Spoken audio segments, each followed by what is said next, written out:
Nggak usah takut, apa itu katanya apa, membahayakan deforestation, ya kan, namanya kelapa sawit ya pohon.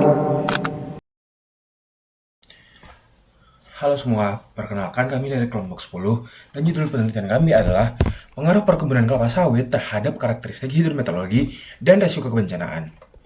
Nah, perkenalkan anggota kelompok kami ada Ananda Adlan Shoki dengan NIM 003 dan Hendra Afif Ilham dengan NIM 016.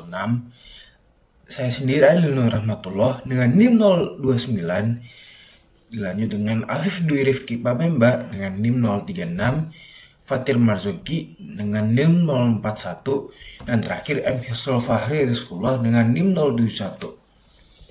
Nah, mengapa sih kami memilih topik ini? Karena ekspansi perkebunan kelapa sawit di Riau memberikan kontribusi besar terhadap perekonomian, namun juga berpotensi mengubah kondisi agrometeorologi dan hidrometeorologi wilayah.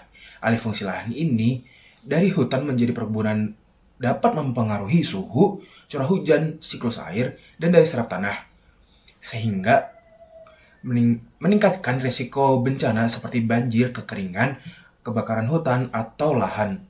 Penelitian ini bertujuan untuk mengkaji hubungan antara ekspansi perkebunan kelapa sawit serta perubahan kondisi lingkungan dan kerentanan bencana di Riau. Nah, ada masalah apa aja sih yang akan kita kaji pada penelitian ini? Yang pertama adalah bagaimana kondisi agrometeorologi di wilayah perkebunan kelapa sawit di Riau. Yang kedua, bagaimana sih dampak ekspansi perkebunan kelapa sawit terhadap kondisi perkebunan kelapa sawit di Riau. Yang terakhir atau yang ketiga adalah bagaimana korelasi perubahan kondisi agrometeorologi dan hidrometeorologi terhadap alih fungsi lahan menjadi perkebunan kelapa sawit di Riau.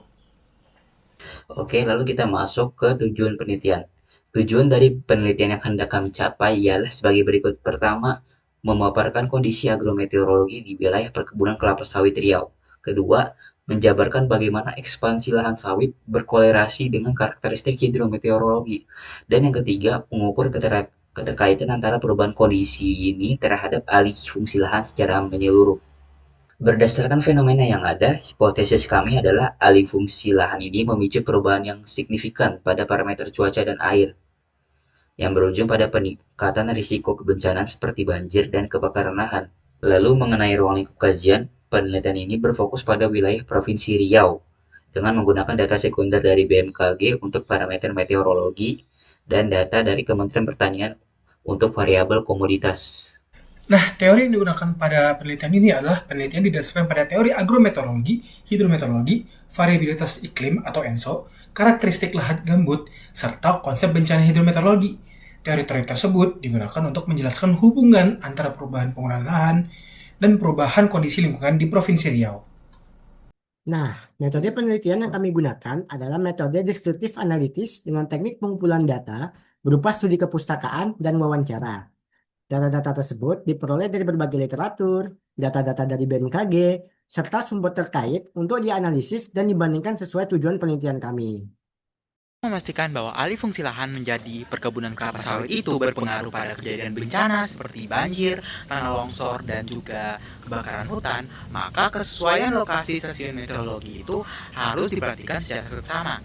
Nah, kami memilih 3 stasiun meteorologi yang akan kami gunakan dalam penelitian kali ini, yaitu yang pertama ada stasiun meteorologi Pekanbaru, yang kedua ada stasiun meteorologi Dumai, dan yang ketiga ada stasiun meteorologi Japura. Nah, kami memilih stasiun meteorologi Japura sebagai stasiun utama. Mengapa? Karena di stasiun meteorologi Japura ini memiliki lokasi yang sangat strategis, yaitu berada di sekitar wilayah perkebunan sawit yang aktif. Selain itu, kami juga mempertimbangkan faktor-faktor lain seperti pemanasan global dan juga aktivitas manusia, karena faktor-faktor ini juga berperan dalam mengakibatkan perubahan lingkungan, terutama di sekitar wilayah Provinsi Riau. Selanjutnya ada analisis statistik deskriptif. Yang pertama kami ambil dari data curah hujan data BMKG 2022. Ketiga stasiun menunjukkan curah hujan tahunan yang tinggi dan melampaui kebutuhan ideal kelapa sawit sekitar 1.700 sampai 2.500 curah hujan per tahun. Stasiun Japura diprioritaskan sebagai acuan primer karena berlokasi di tengah kawasan perkebunan aktif sehingga paling representatif menggambarkan kondisi. Selanjutnya ada suhu udara.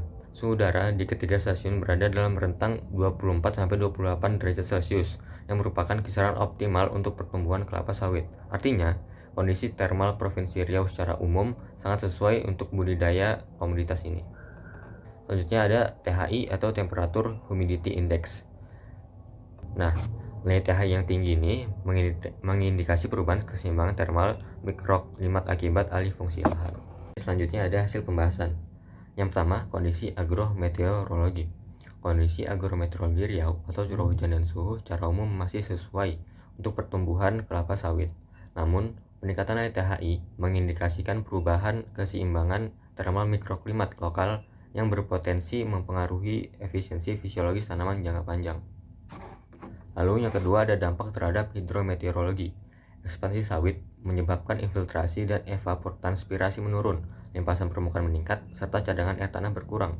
Dampak terbesar terjadi pada ekosistem gambut yang kehilangan fungsi hidrologisnya secara permanen akibat drainase. Yang ketiga ada korelasi dengan alih fungsi lahan.